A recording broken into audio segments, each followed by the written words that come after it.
Hello YouTube and welcome back to the channel here today. Today we're going to be watching one more episode of the Apothecary Diaries, episode 10 of season 2.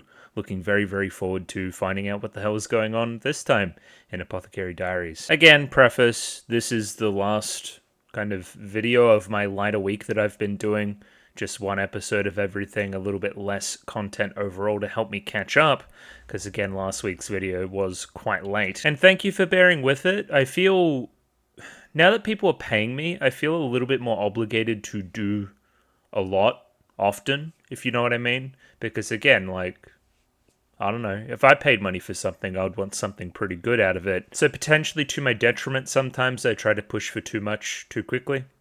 Anyway, probably food for thought there overall with the channel and stuff, but thank you for waiting regardless. Either way, YouTube comments up there, ready to go.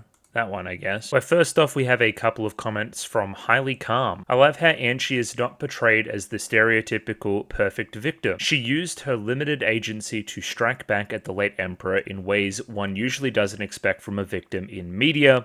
I really liked that too. Or at least isn't relegating herself to the fact that she is just a victim. Because I am still pretty firmly of the belief that she is a victim.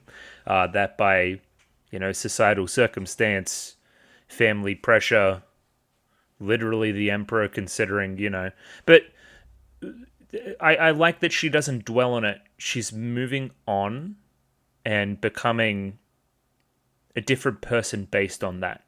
Now, is that person a better person? Should she stop and work her way through her trauma a little bit instead of just continuing to boss it up? I don't know, probably, but, I enjoy her as a character. I think there's still room for growth there. I still think there's room for more conversations there. But at the very least, it's fascinating and it's great TV. So sure, keep it coming. Now with this next one, I believe somebody probably told me this at some point, but the pacing of the season, as I've been saying, it's a little bit slow, it's a little bit self-contained in the episodes, is also the structure of the light novels. Each core thus far has been a light novel volume. Apothecary Diaries light novel volumes usually start chill with, moment-to-moment mysteries. We're going to solve one, move on to the next one, blah, blah, blah. Little hints along the way, just kind of, moving towards something bigger as we do. And then, escalate towards the end of the book, so we're primarily in that position of escalation. Which makes me intrigued that episode 10 is more self-contained, where 11 and 12 is the two-parter. So maybe we do another mystery of the week here a little bit, then we move into a larger conclusion to this arc overall, which I don't even know where we're going, honestly, but I know where we're going thematically, not just literally, I guess. Next comment here from Pencil Sharp. Anchi shares a voice with a previous mother on the channel in Prospera Mercury. I guess she's a better mother? I mean, it's not hard compared to Prospera, but yeah, better mum. We like that. Sure. Fantastic voice performances in both, obviously. Also, just in general, shoutouts to Mamiko Noto for the voice performance. I think it's quite swell. Very good in most things that she's in. Well done. Now, this line here, this sentence, this sent me into a tizzy and has caused me to project in my head where I think the fucking whole entire series is going overall. So I guess I should explain. Okay. So, this is, I guess the whole last little bit, the whole last 2-episode arc that we saw, is a little bit of a cautionary tale for Mao Mao, in my opinion. If not for her directly right now, for her in the future, and for definitely the audience. So to provide the context, I choose not to know is what Anchi says when Jinchi talks about the flashback, right? And talks about the little bit of gold, and that being, given to him, dropped, the smile on the late Emperor's face, all that kind of stuff, right? That whole flashback. When Anchi learns about that, she chooses consciously not to dig into the further implications of what it could mean. This is also represented through the painting on the wall. I choose not to see it a certain way, because that certain way would come with a lot of baggage, come with a lot of soul searching that I would need to do, and I've literally run out of time to do so. In the past, I also didn't tackle this kind of stuff even when the late Emperor was alive. Again, there's a difference here between I didn't know and I chose not to know. I made a, again, conscious decision not to. again, this connects directly into Mao Mao, who even right now is making conscious decisions not to pursue certain things because of whatever reason she can come up with. Is that street smart? Is that, some part of her limiting herself, not wanting her to get into more trouble, trying to live a peaceful life and whatever other kind of goals Mao Mao has? Or is it cowardice? Is it something akin to that, where she doesn't want to dive in further into the truth? She doesn't want to use her talent. She doesn't want to bloom even further, because again, it's scary. It's scary to use your talents. It's scary to put yourself out there, particularly as it pertains to Jinchi, because Anshi didn't do it as it pertains to the late Emperor. So if Mao Mao doesn't do it to Jinchi, there's a kind of similarity there. We're obviously mirroring the late Emperor and Jinchi as characters. Their character designs are evidence of enough of that, as well as being thrust into something from a young age, not really understanding it all, needing to be, more official more early in their life, not having an avenue by which to be childish and creative and whatnot. This is all but confirmed to me at some point there will be a Mao Mao confronts Jinchi about stuff story, and it'll be a huge character moment for Mao Mao, for sure. The point at which she chooses to not know anymore, if that makes any sense. The point by which she chooses to use her talent and put an emotional relationship, a friendship on the line in that process too. The other question of I chose not to know with Mao Mao as well with Jinchi is the feelings for. I chose not to see his feelings for me as genuine for the longest time. Mao Mao's not a dumb person. She's not a dumb girl. I'm sure she knows that Jinchi likes her a lot. Are you going to choose to address that at all? Or are you going to choose not to know for the foreseeable future? I don't know, but goes to show the show's really well written if I can talk about a sentence for as long as I have. Next comment here from Molly. Apparently, Dowager is pronounced as such. I've been going with a little bit more of a dowager, like you would wager a bet. But instead, with that middle syllable, we're going to be hitting an Dowager. And Dow rhymes with cow. Very, very true. I was wondering here, because again, I'm into the Utena thing. I was wondering if the name in of itself is probably a reference, because again, those characters are a little bit more similar. I mean, I made a joke about it last week that they're kind of similar, a little bit. But yeah, I wonder if that name was chosen on purpose or it's based on some other historical thing. Probably more accurate. I mean, the whole thing in Utena with Anshi is about her role as a bride and her role as a princess and all that kind of stuff. And it seems pretty easy to attach that into an Empress type role as well. I mean, they're not that dissimilar is the point. And yes, I don't want to get into the weeds on Utena again. That was some brain rot, man. That the Utena brain rot, I can't let it consume me, because this already makes me want to write and watch about Utena again a lot. A genuine case to be made for Anshi from Utena for the most fascinating character ever written. I'm dead ass. For sure. Holy shit. Ikuhara. Anyway, we're not doing that. We're talking about Apothecary Diaries. Shut up. And ending off here, we have our last comment from Igor Karpov.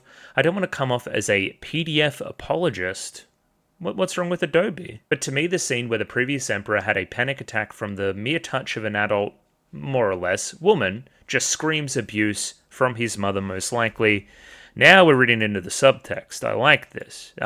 Probably, again, an interpretation I could have made of that scene, instead of just making pedophile jokes, which I kind of just made the entire time. With this kind of stuff, maybe, again, until I see evidence for it, it's hard to say.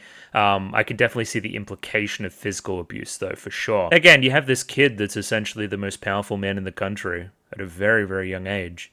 I gotta whip him into shape. I gotta show him tough love, right? He'll get, what doesn't kill us makes us stronger. Every single time. For sure. No. No. And again, it's important to note that it doesn't excuse his actions. They're also bad. Don't be a pedophile. It's not ideal. But, there is a cycle of abuse type stuff. Abuse leads into more abuse. You must remember that all of these characters are the progenitors for Jinchi, the Emperor. All that side of the equation as it pertains to the show. Important to note, I would say. That's a messed up family, man, for sure. Either way, we'll leave the YouTube comments there for right now, and we'll give Patreon a shout out. So I have a Patreon, it's linked in the description below. $6 a month gets you episodes 1 week early. If you're potentially just absolutely ravenous for that next Apothecary Diaries upload, 11 and 12 it'll be next week, you can access the Patreon. The world's your oyster, basically. The world is many people's oysters, up to and including Mickey Babbers, AJ, Bananarama Hamadama-sama, Bisa, Capella, Choba Ribby, Copley, Dapper Dwarf, Ed, Fancy Question Mark, Fleur Nightingale, Fruit, Fusel, Gloria Tenebrae, Glyke, Greybeard, Guanal, Gus N, Hans Peter, I'm Mildly Anxious, Ika, Iwayuru, Yako Yavanen, Jacob R, Jami Boo, Joran, Kasogtha, Kelvin, Clem, Nosta, Kot Begemot, Lick H, Lou, Marco-san, Mistake El Chen, Molly Weinberger, Mr. Maniacs, Parnik, Pencil Sharp 333, Ragashingo, Runlad BNK, Saint Lily, Sal, Sam1373, Skeleton, Tentacult Member, Waifu Overdose, Without a Net, Yuki Ali, Zach, Akamansa, Binchi, Fudu Chili, and Aiden O'Brien. Thank you to everybody for giving me money. I enjoy the money. And yeah, a fair bit to set up. Again, just general stuff in the Rear Palace that's been going on. This plot about abortions and whatnot. You know, drugs and Apothecary Diaries stuff. You know what I'm talking about. We're still learning to read and write with Xiaolan, which I like to keep bringing up. We got massive revelations about the royal family, about what's been going on there, about some... Yeah, there's also the thing I want to keep bringing up, which is this random person off to the side that is a woman and is like an heir and is technically a half-brother of the emperor. I don't know. Weird. And specifically, her mother is still in the Rear Palace. That's what Archie said. Odd. Don't really know where that's going, but sure. I don't know. We're just going to jump in. Something will happen, I'm sure. Either way, episode 10 of the Apothecary Diaries coming right up. Rightio. Episode 10 up there, ready to go. 24 minutes flat on this one, so sync up accordingly with your own copy. I have the Crunchyroll version, should be very similar to official stuff. Either way, there's that picture-in-picture version in the description below for your viewing pleasure. Let's give this thing a 3, 2, 1. Rightio? 3, 2, 1, go. Hello, Yoasobi. Hello, Mau Mau. We're back once again. The Moon Fairy.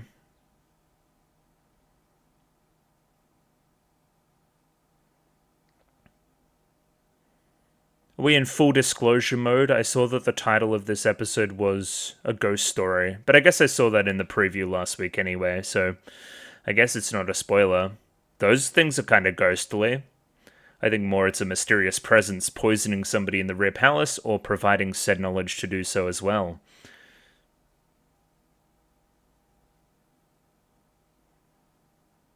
Oh yeah, what about Hongyang too? She's serious news. I find it very funny how I kept saying that was a younger Jinshi when in fact it was the previous emperor. That's cute.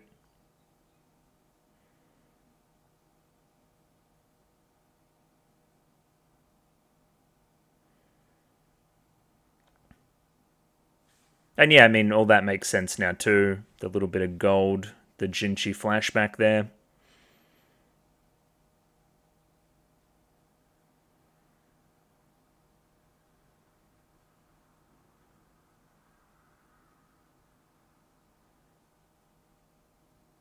Yeah, the show definitely, like, heavily suspected Shisui, so... Oh yeah, we said we were going to get some new people.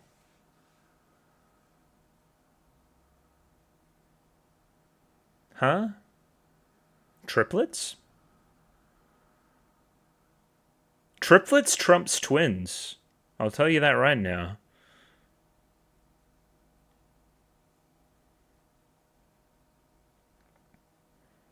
Okay, they're chill then. We're keeping the circle close.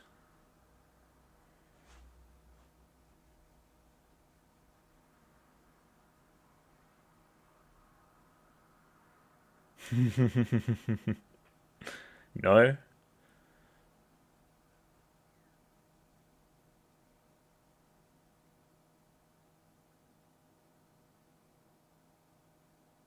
Okay. Sure. Doesn't help me, I don't know the colors.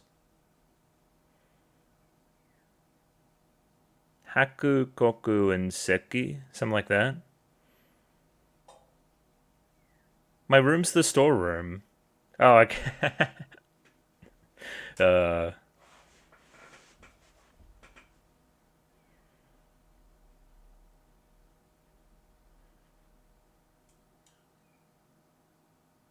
Come on, you gotta let her be there now. She moved all her stuff in there.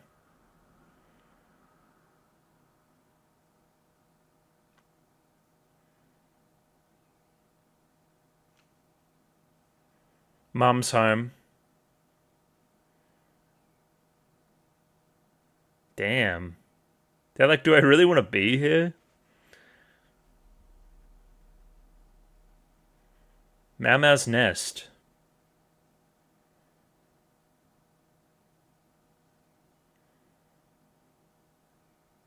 I mean, just from a hygiene point of view.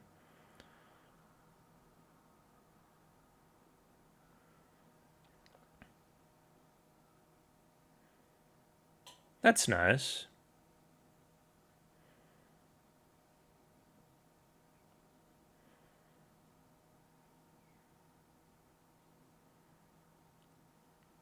I agree, yeah.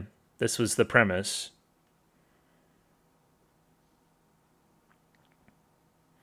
I don't know what that even means, but sure. Like, what are they going to do? Just in general influence?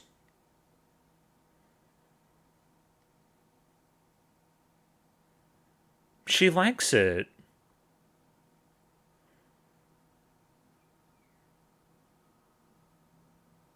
They're no-selling it. They're crazy. So they got this fucking no emotion gimmick going on.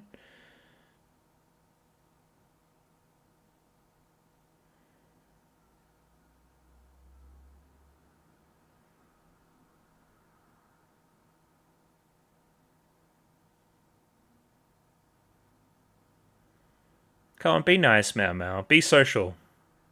Don't lock yourself in your room.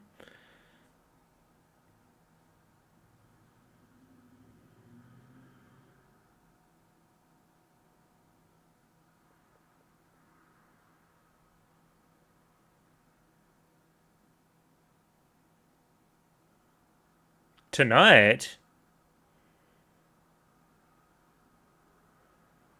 Girls are hitting the town. That's evil? Alright, girls are not on the piss. Let's go.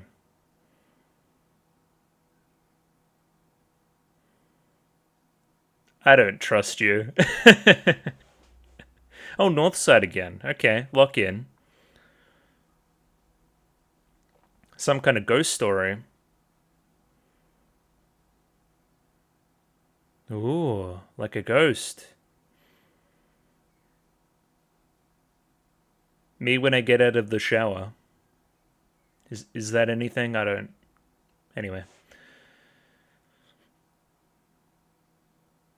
That was a hard knock. Oh, yeah, you're terrifying.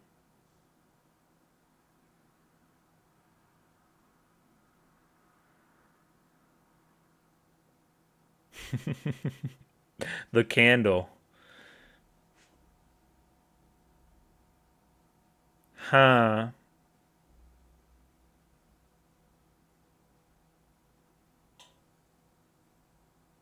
Well, I know what I'm thinking anyway.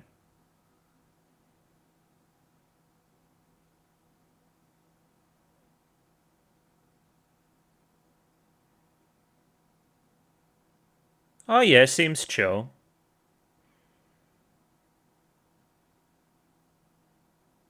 Mm-hmm.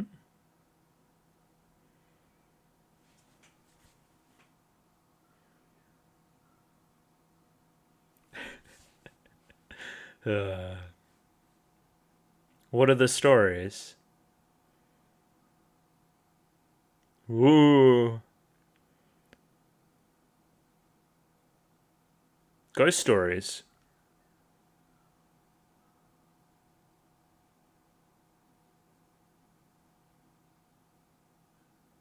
I mean, that one's just... Yeah. That one's got an actual premise. I remember that.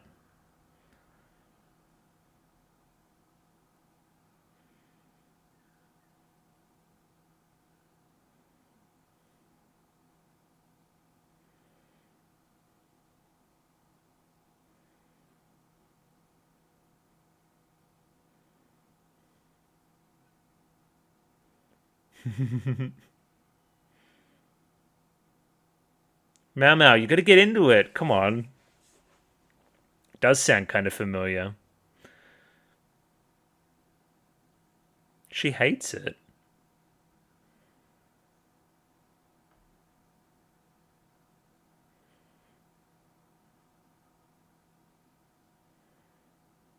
Oh, so it gets progressively more dark.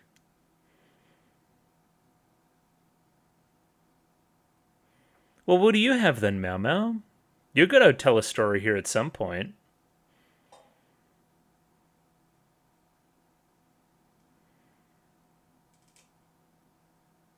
I thought you would be here too. What am I eating? What the fuck is that? Bit of squid or something.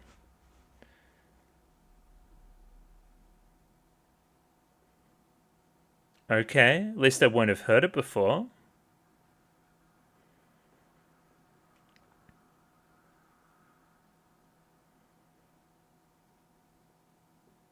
Okay.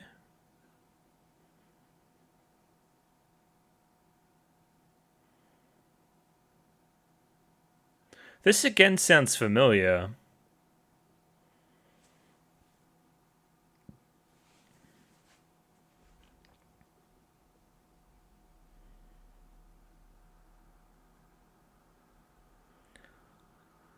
Don't trust that forest.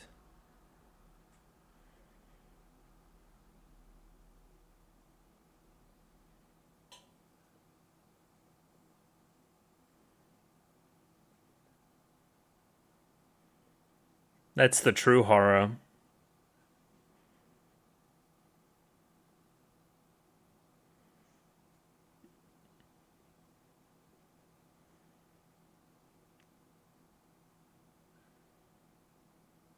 Huh. Well, that's not good.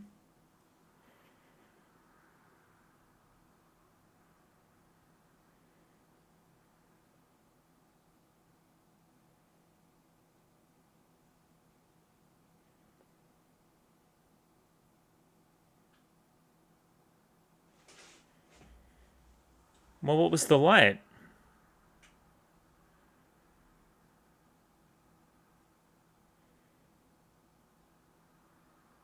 The real demons were the other villagers.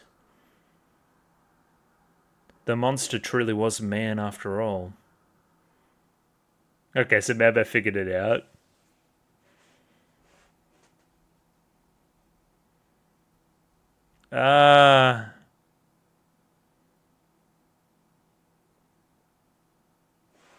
Don't trust this evil, evil person.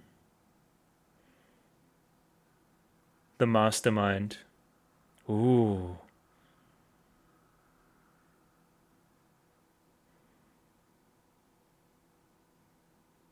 Hmm. Scary.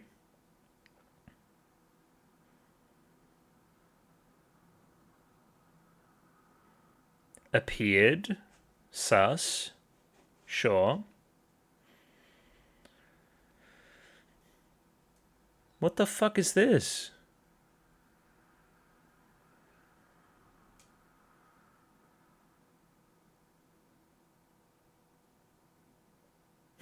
Old mate's so sus.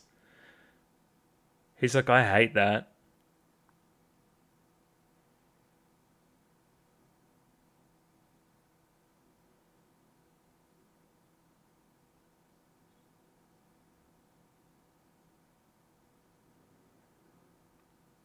Okay.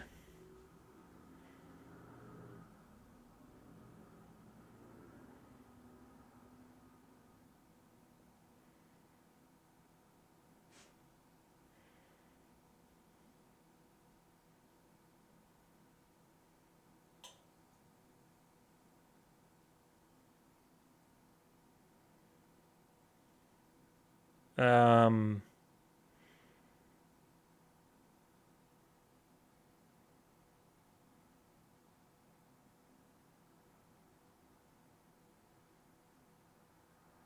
Huh?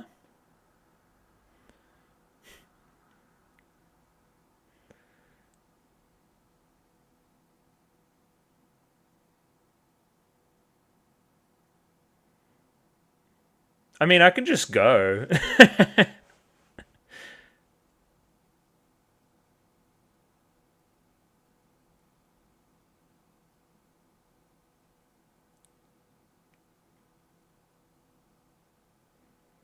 It's a really cool sequence. Really like the lighting.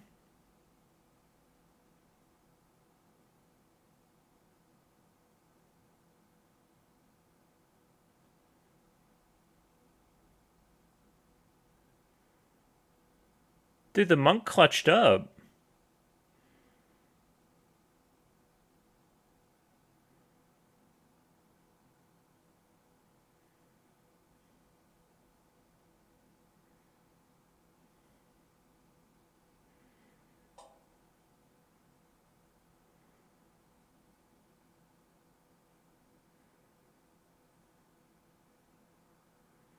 Yeah, she's chill. It's fine.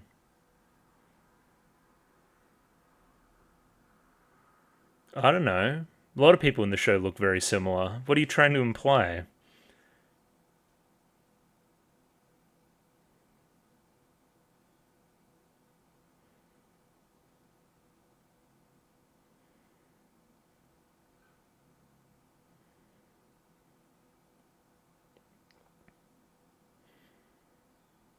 Hmm.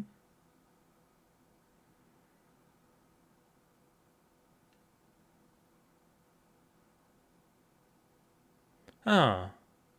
No, Meow Meow. Meow Meow.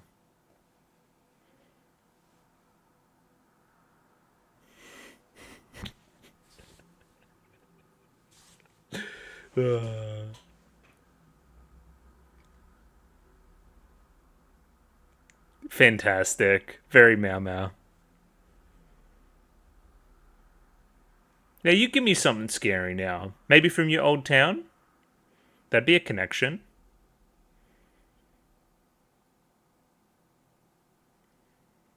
Come on. Lock in. No, okay. She hard through. Okay.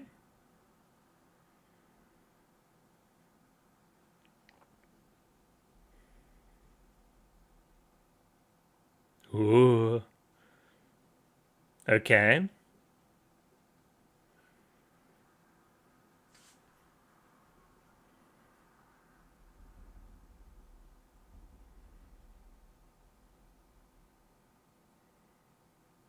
Okay.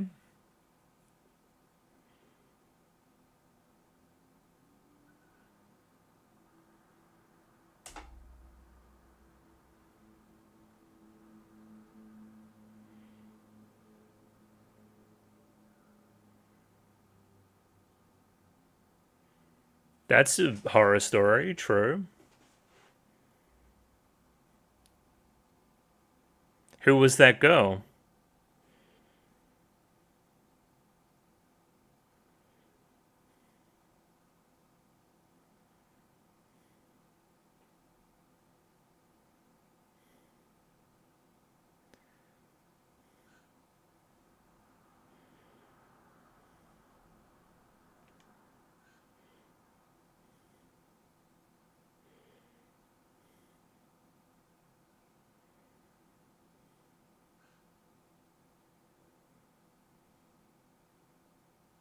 Where's all my oxygen? Exactly. Interesting. I would like to know more about who that person was, please. Ugh. All the subs there.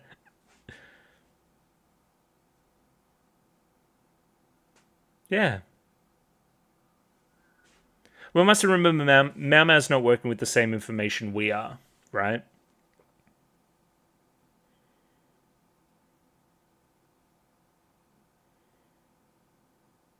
Man, we almost fucking died. What was that about?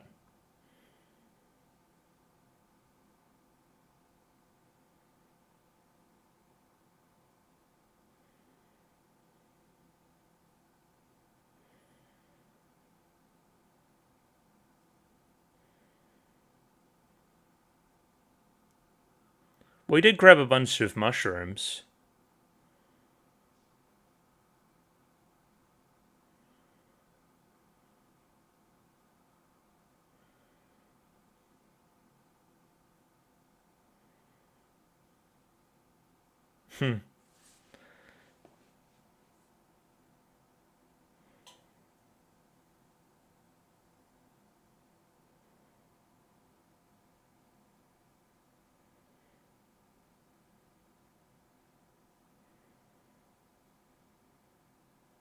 I wouldn't eat the green glowing mushrooms.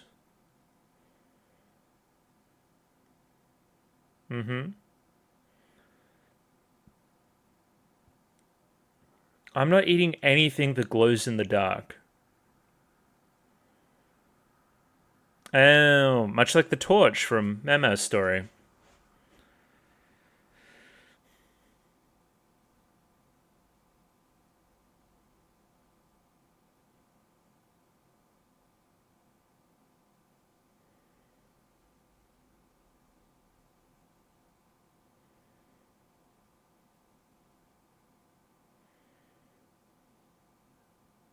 Oh, okay. Yeah, fair enough. I guess we'll never know, though.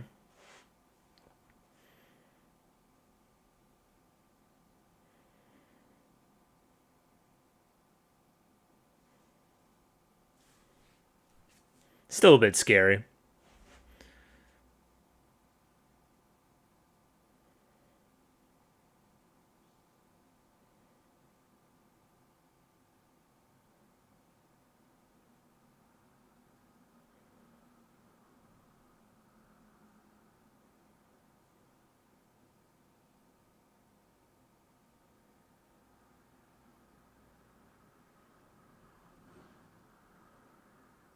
Ooh.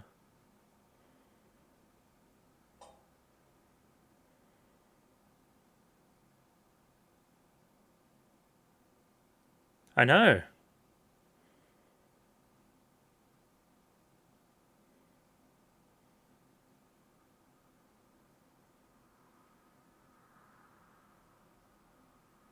So how do we explain that one away, Mau Mau?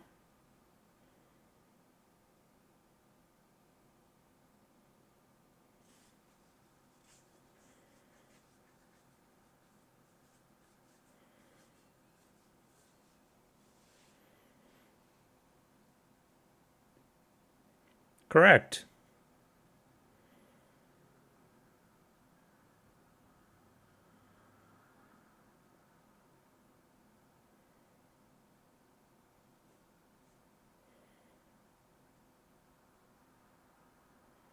$13.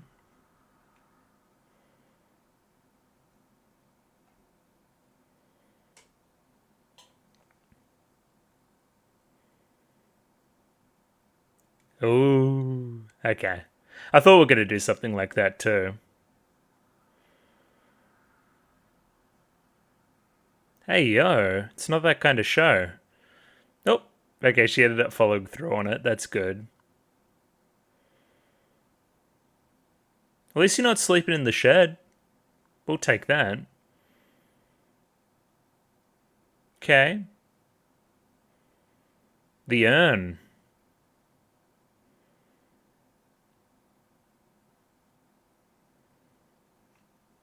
Okay, Jinshi's a bit down in the dumps.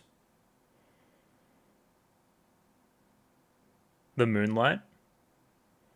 Alright, I mean, yeah. Serious Jinshi stuff upcoming. So, obviously a very self-contained episode. I've been going on about it a bit on the channel lately, but probably good pacing considering how heavy and lore heavy the last couple of episodes were, so taking a step back and doing something a little bit goofier is a good idea. I think the major takeaways are Shisui is sus. I don't know what the show is implying. Again, those eyes are similar to another character's eyes. Am I going to need to get up every other character and their eyes? Maybe. I hope not. It implies that Shisui is related to somebody. Sure. I guess we could take that going forward. Mao didn't fully extrapolate upon those thoughts. The other one is that one of the hanging threads from the previous episode, that being about a court lady that's still in the rear palace that had relations with the late emperor, that had a daughter, I feel like that's been solved by this episode, right? So, sure. She died, by the way. She killed herself or something happened. It was odd. Yeah, so again, the daughter part of it's obviously still outstanding, but I think she's cocked it. Fair enough. Next time on. Sure. Okay. Basen. I remember that guy. Oh, yes, dude. All our favorites are coming back. The Hunt? You shouldn't call somebody that. That's a very rude word. Anyway, let's get on with a little bit of analysis on that episode, shall we? So, I was a little bit worried this would happen going into today, that this episode would be very, very low-key. It is. And I wouldn't have all that much to talk about. Again, this segment's probably going to be pretty short, let's be real. I've already kind of speculated on what I see are the two major things still kind of bubbling away, that being Shisui. We're implying something there. Don't know. And that being the presence of this older organizer lady, who, again, is like a group suicide thing? Is it a prank? All the girls chosen were younger girls as well. Is there some kind of complex there from the previous emperor and everything that happened there? Similar to an Anshi, like almost detesting younger women as a result. I don't know. You could read into it for sure. Either way, I see it as solving part of the plotline from the previous episode, right? Where it's like, oh, there's somebody else in the Rear Palace that was around at this time and had relations with the Emperor, and, you know, there was some scuttlebutt about the daughter and giving the daughter to a doctor and then telling the doctor and the daughter to fuck off. So I don't know what happened there. But yeah, I think that puts a bow on it. I mean, we said that there was a lot of girls that the late Emperor deflowered, as crass as that is. So, again, maybe she's not the only one. Let's put it that way, too. I guess the other concrete part of development is we have new characters in the Rear Palace that are here. As of right now, they are one character. This is not three characters, but one. It's a 3-in-1 deal. They're all the same person so far. From a character writing point of view, I think this is so we have a deadpan character to react to the hijinks happening over here. Seems to be working pretty well so far. Like, hey, Mao's odd. Let's, deadpan it up and not really understand what's going on. They all have very similar names, which we associate with colors at a certain point as well, which I think is swell. There's also the point about them being from the hometown of Gyokyo as well, so they're on Gyokyo's side almost inherently, keeping the circle tight, especially with all these poisonings about. You can never be too careful. I mean, I'm being very cynical about them, but I do like me some deadpan, so maybe some characters that are a little bit sarcastic and a little bit out of it. A normal character to kind of work off of the madness of everything else. I don't know. I think that works. And yeah, I mean, there was Jinchi stuff at the very end, which I guess I should just talk about now. He goes to, drink something. Some sake or something. Obviously in the moonlight being integral to Jinchi and a lot of his metaphorical stuff in the show. The moon connecting to our duo, the moon connecting to femininity, the moon connecting to the moon fairy.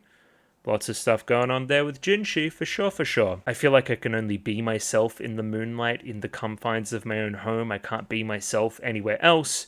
My other question is, I remember there was a scene, and I still haven't downloaded season 1 again. There was a scene where he was taking the drug that kept him kind of young and whatnot. Remember that? That was a whole thing. Is this another sample of said drug? That would make sense with him reaching out into the moonlight to grab and drink it.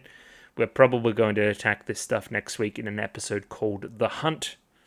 Looking forward to that, obviously. But, yeah, I don't know what to make of this in the here and now. It's either sake, which has some kind of significance, some kind of alcohol, ceremonial, whatnot, something, or it's the drug that makes him. It's the Jinchi drug. I don't know what to tell you. Either way, I could surprise myself. We'll make our way back through here, but don't be surprised if we're out of here pretty quickly. So yes, 3 sisters. Haku, Koku, Seki. These apparently attach themselves into colors. Now, I don't know if I'm dumb, but apparently each of these names respond to a color. That's what they say, right?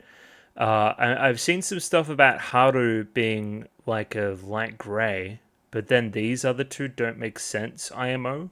What is this up here? Either a deep blue or a purple, potentially? Maybe a darker gray? Colorblind, by the way. And this seems like a red to me. Red is like Ako or something, right? And a purple would be a Murasaki. So it's like a Haku, Koku, Seki. I don't see how any of those attach to the colors, but sure. Okay, that's fine. There's also a little bit of a eye color thing going on if you wanted to be super crazy about that too, but sure. Mao Mao makes a faux pas by calling them the wrong name, but also apparently they're not. Are they triplets or are they just sisters? If they're just sisters, then this is kind of insane, right? I mean, good for you, who's the eldest. You look just like your youngest sibling. You look very youthful. That's nice. I mean, are we playing off of the whole idea in the arc of like the mirror and the twins, you know, over on the side? We have triplets. We clear the twins. Like there's something like that to it, I guess. So without getting up specific examples, I also think that this is one of the episodes that is on the jankier side. I still don't think it's the jankiest the show has been. I still think there's some jankier stuff in season 1.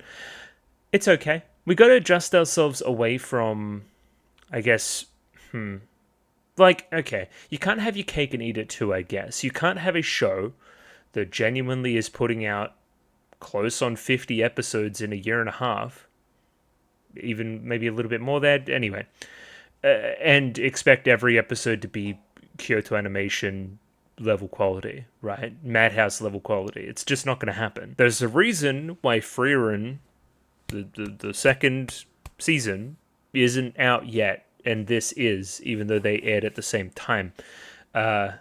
One's a lot more intensive than the other, I'll give you the heads up. And I don't know, people can have their misgivings about that. I think it's fine. I don't know, I'm not a big, animation fidelity guy to begin with. I'm more about the storytelling and the comedy, and I think that's absolutely been here. Yeah, I want to move the goalposts away from every episode needing to be the most important, most impactful episode of television you've ever seen. I feel like there's a lot of prestige television influence from the West that's influencing that opinion as well. Like when you get, 6 episodes every 2 years of some show. And again, that's frustrating to me. I would rather just watch 20 pretty good episodes, right? With a few like really standout ones, right? Like I feel like that's a better structure. I don't know. Anyway, in the episode itself, we have Hongniang getting mad, as she is wont to do, and I don't know. Hijinks. It's hijinks, everybody. I brought it up because this shot was pretty flat, and there's just kind of a zoom on Hongniang here. Not much animation to be seen. And just as we're doing little asides, I think this is adorable. I still think bad things are going to happen to you. I don't know why, but I just do. Bad things are going to happen to somebody at some point. There's just so much foreboding energy here. So much, like, setup. Now, this Lao Lan thing's been like cooking away for a good long time now. I'd love to actually talk to her. She's just kind of been in the background doing whatever. She's very interesting to me. Why does she have so many helpers? Why does she have a distinct relation to Shisho, this guy from the past that was maybe doing some stuff? There's a, pretty big player, a bit power hungry. How does that impact everything? What is your opinion in all of this? There were some meetings this season that still haven't come to fruition, where you've met up with Jinchi randomly, you've met up with the Emperor randomly. Did these go anywhere, or are you just... I don't know what a go is. I want to learn more. I also don't really understand the idea of us needing more ladies-in-waiting. I theorized a Cold War type motive, whereby we need to display... It's a show of power, it's a show of, military. I don't know. We have a lot of people on our side. Like there's some like base competitive kind of understanding here where I want to be on the same level as my competitors. I guess that's what it is, but it seems pretty flimsy. I would love to know more is the point. It's been cooking a while. It's been slow cooking. I guess we need this little part in the beginning to set up a scenario whereby Yingfa and Mao Mao are together. You're growing on me. I liked your character stuff this episode. I've liked your character stuff this season, actually. She's been pretty fun. So, yeah, we need to build a scenario where Mao Mao feels a little bit guilty for being kind of antisocial around the new people. Like, I'm going to do something for you. I got to put on appearances. Like, Yingfa's almost vouched for you in front of her friends, so it makes her look bad if you're not everything that was advertised. Yeah, there's a social idea here, and again, that's the impetus for the second half of the episode. So Mao Mao, you must feel like you owe me, right, for, you know, being a little bit antisocial and whatnot, going off to your room. Hey, you'll be accompanying me tonight. There's some ghost story, weird, off the side thing that we're going to attend. Hope you're ready. I would say that this shot is the start of the scary stuff this episode too. Just, I don't know, lack of eyes, zoom in on the mouth.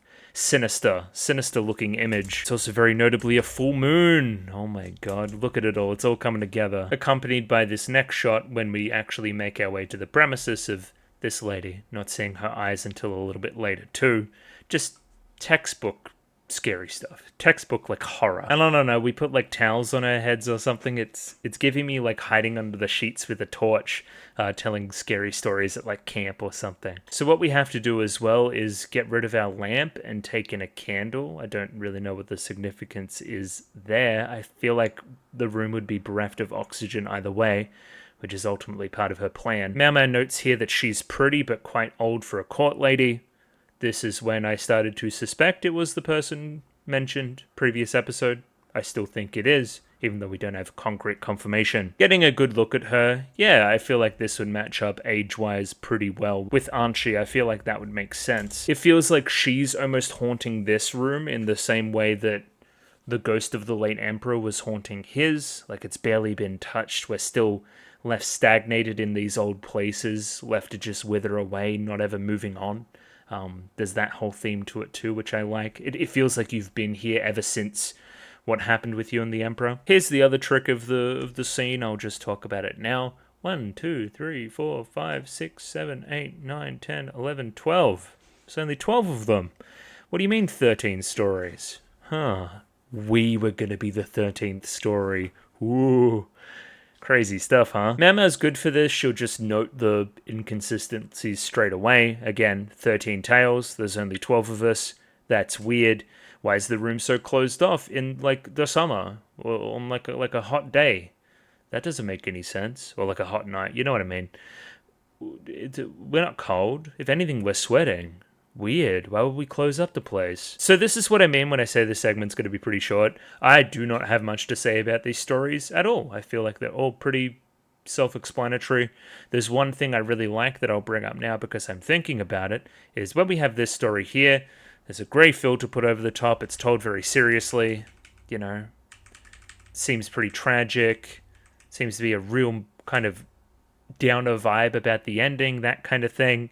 And then when Mao Mao explains it later on, it's got this cartoony tone, the filter's gone. Like, especially this kind of stuff. It's almost giving me Avatar The Last Airbender, which I feel like that's the second week in a row I've brought it up, which is weird. Remember that episode, the stupid one, about The Great Divide? It's giving me The Great Divide a little bit. Where we tell a story once with a certain art style, and then we tell a story a second time with a different art style, depending on who's telling the story and how seriously we're taking it, based on the knowledge each character has in that episode, right? It's just good stuff. Like, the story itself should change based on who's telling it and how serious they are. A difference in perspective, a difference in storytelling. I feel like this is evidenced really well with Mao Mao's story as well, which is here. Her story is just like really realistic and doesn't really have a supernatural element to it at all. she doesn't believe that side of it. That's been her character this entire time. Somebody will come to her with something that seems supernatural and unexplainable, and then she'll explain it away. So it's only natural that she doesn't entertain any story that actually has a supernatural element. She's like, no, I'll give you the actual solution. Come on now. It's almost like built into her that she doesn't entertain such fairy tales. I feel like that's really well done too. And this one, which I started on, is really good too because it's a retelling, a weird retelling of a certain story from the first season about the moat and the girl that drowned and blah, blah, blah, blah, blah. I'm forgetting the details there, but I think it was pretty tragic in the end. And again, it being kind of reduced to this kind of scary story late at night is a little bit weird. I don't know, it's been years at that point, so maybe it's fallen into legend a little bit. And yeah, Mao Mao's reaction here, that sounds kind of familiar. Anyway, I'm not going to follow that up anymore. Very funny. And yeah, everyone else getting all scared and stuff. I don't know, the vibes are here this episode for sure. Shisui is also here. Hello, Shisui. This just seems like the kind of thing that she would be involved in. Scary stories late at night and the like. I don't know, say what you want about her, but she's outside. She gets it done. I don't know. She might be evil. We'll see, I guess. And she offers food. She can't be that bad. Come on now. With this story here, as soon as I saw this fucking kid carrying the mushrooms, I'm like, alright. I'm like, okay then. Come on now. It's clearly not going to end well. And it didn't. And yeah, I mean, it kind of hits all the, like, Apothecary Diaries bingo stuff. Yeah, there was a scientific explanation at the base of it, but everybody believing the superstitious side and the religious side and the traditional side reinforced this to the point where at the core of the story there was still malice. There was still some kind of revenge. I don't know. We never cheapen the motivations of a story by revealing what actually happened, right? I feel like it only accentuates the characters and their motivations, which is good. I don't know. Bingo stuff, it also has like mushrooms and whatnot. So, you know, and death, lots of death. Again, just thematically slotting it into the season. A lot of people dying, a lot of deaths being investigated for sure. Famine in this case. Pandemic? I don't know. Time will only tell. I guess expanding on my point from before, the solution to these is never, oh, this is the scientific explanation and that explains everything and wraps everything up nice and neatly, right? It explains certain aspects of it, but again, the personal motivations still remain core, and I feel like that's what makes the show really, really, really good. Point being, what I'm talking about is what's revealed later on is that the woman here was trying to say, you guys should go into the forest too, there's lots of nice food, because again, I wanted revenge on you guys for essentially abandoning me and my son. And yeah, the kind of, I don't know what you'd call this, glowy guy here, it was actually just mushrooms, glow-in-the-dark mushrooms moving through the dark. And yeah, immediately Mao Mao's just like rolling her eyes a little bit like, oh, I get it, cool. I'm going to focus on eating instead. Now, so far, every single one of these stories has been associated with somebody's life, their past and whatnot. So here we have Shisui's, a story from a distant land far to the east, where we have this whole scary thing about the monk and whatnot. This feels very folklory in a way that I like. Yeah, I don't know. I feel like you could have like heard this 500 years ago and it still be as relevant as it is today. I feel like that's really fun. There's a great like historical tinge to it, I guess. Again, fantastic colors. Love the glowing green coming out of the little house here. It's fun that we initially read this guy's trepidation as like almost a warning to you, but obviously he can't just like turn around and say, hey, she's evil. But you're like, hey, you probably shouldn't come in here. So it's less, you assume it's going to be like this guy's mad that, you know, this other guy's going to be sleeping in our house. But no, it's this guy's mad because he wants to preserve your life as well. He realizes that we're both in danger here. I don't know, when the Shisui thing is revealed, whatever we're implying there, it may be important to go back and think about this story where somebody wasn't what they seemed, somebody was a monster hiding in plain sight, somebody lured somebody into their inner sanctum and then killed them. I don't know. Maybe big red flags, huge red flags is my point. And yeah, this is where I really like the direction too, the growing tension, the look on the face, the shadows through here, the increasingly distressing sounds. Yeah, just angles, shadows, lighting, this stuff, just 10 out of 10. Really, really good sequence. Like, that's what I was thinking. This wouldn't be out of place in, like, Demon Slayer or something, which is the most complimentary you're going to get from me out of Demon Slayer, I guess, but it does this side of it very well. Fun supernatural element to it, with the monk continuing to chant the entire time. What do we think the significance is of the couple being missing and only a bug's wings being left over here? What's that all about? Again, screams metaphor. Bug. Shisui. I don't know. I'm without the next step, I can't put together any of the metaphors going on here if I don't know who she is. I think that's the real horror here for Shisui. A bug got hurt. That's no good. She loves bugs. So, and then from there, we're meant to kind of look at her eyes. What a good storyteller. It's like she's a different person. Her face at this angle. Why does it seem familiar? And then zooming in the eyes. So this is who I immediately went to, and I just don't think that's right at all. I mean, they don't even start to look similar to I don't think they look the same. I've always felt you guys look kind of similar, but now looking at it again side by side, probably not. No, I'm checking on a lot of people. I don't know, just apparently similar in the eyes. Ding, ding, ding. I think we have a match, chat room. Interesting. Okay, can I do this? Is this going to show up very well? Kinda. Okay, that'll do. I believe this is our match, I think. Her face at this angle, why does it seem familiar? I think it is. I don't know. Like, eye angle, big eyes. So again, could be a relation. Very notably, a lot of your ladies in waiting look very similar to you as well. So it could be some kind of, yeah, I don't know, little sister or something. Is this anything you would potentially have Mao Mao's worst interests in mind? Or not Mao Mao's, Gyokyo's, based on what camp you're out of, if you're in Shisho's pocket or whatever the hell. I don't know. I could just be speculating on nothing there, but I think that's the closest match we have. And again, I don't know, can you attach something in Lao Lan's backstory of being, I don't know, needing to pray continuously and being kind of dragged into something way more bigger and way more scarier than, I don't know, you bargained for, than you expected?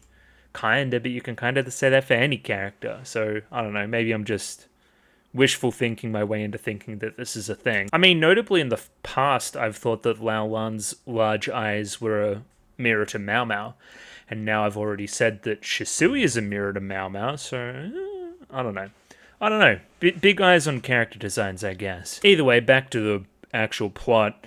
The night passes to the point of the 12th story. Finally, our host, the organizer, is going to say something. Notably, Mao Mao's been more and more drained as this thing's been going on. A number of times she's commented about how stuffy it is, how she isn't used to being around this many people. Maybe that's what's got her feeling this kind of way. And yeah, I mean, this one, you don't need a degree in science to figure it out either. We're in an enclosed room with a flame. It's going to take all the oxygen, and over time, we're just going to be breathing in carbon dioxide and die, right? There's no airflow. Not to mention the smoke. Come on now. So, and then she starts to go into her backstory.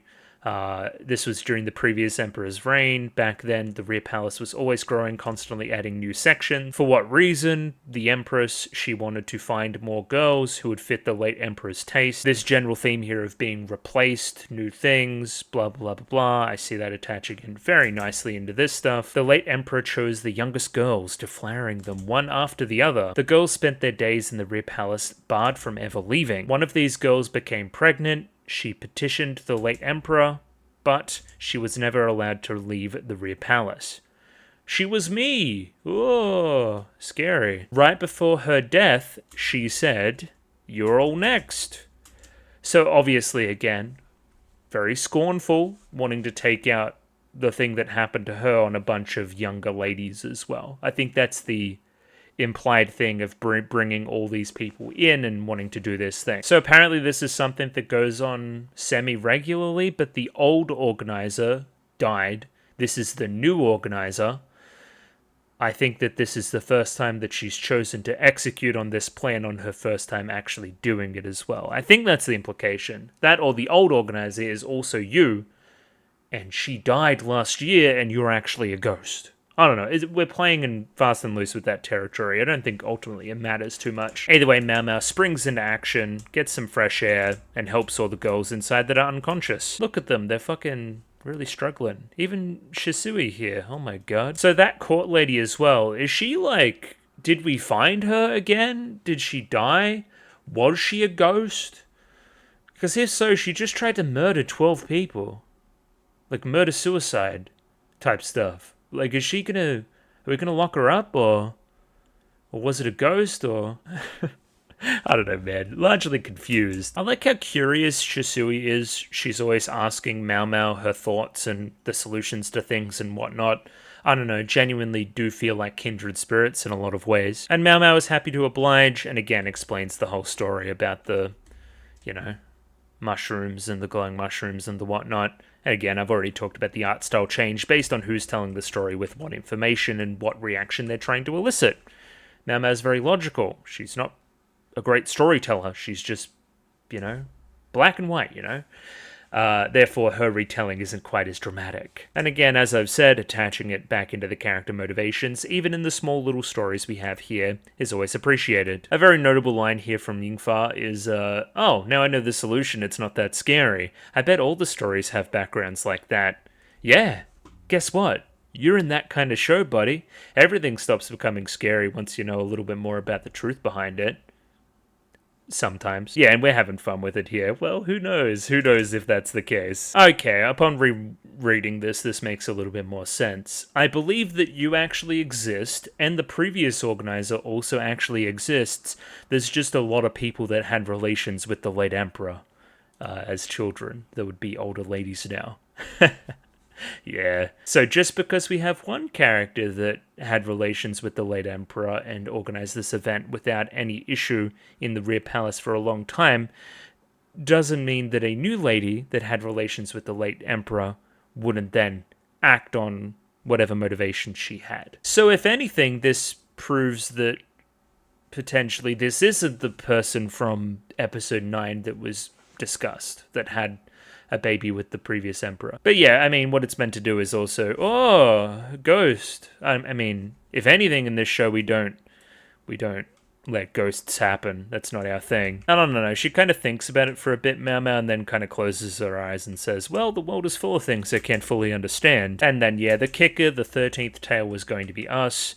Then we sleep with Yingfa. I don't know. Seems kind of clingy, but I don't know, your mileage may vary. And then, yeah, I've kind of already talked about this Jinchi thing too. I think we'll wrap it up there. Bit of a weird one, for sure, but I think we got some stuff done.